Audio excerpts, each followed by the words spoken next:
মঙ্গলবার মালদহ জেলার গাজল ব্লকে প্রায় 5 কোটি 13 লক্ষ টাকা ব্যয়ে 3টি রাস্তার শিলান্যাস করা হলো। হেলথ সাব সেন্টার তৈরির শুভ উদ্বোধন করা হলো, যার খরচ 10 লক্ষ টাকা। এদিন এই শুভ উদ্বোধনে উপস্থিত ছিলেন জেলা শাসক নিতিন সিংহানিয়া, উত্তরবঙ্গ উন্নয়ন দপ্তরের প্রতিমন্ত্রী সাবিনা ইয়াসমিন, গাজলের বিডিও সুদীপ্ত বিশ্বাস, জয়েন্ট বিডিও সুব্রত শ্যামল, গাজল পঞ্চায়েত সমিতির সভাপতি মোজাম্মেল হোসেন সহ অন্যান্যরা।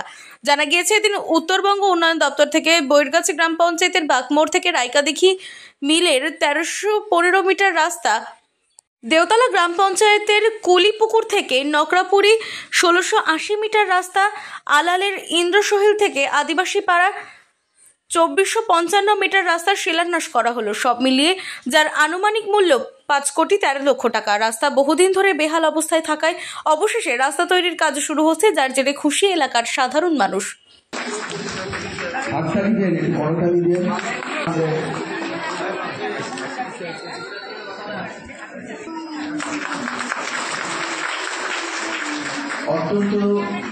এদিকে স্যার,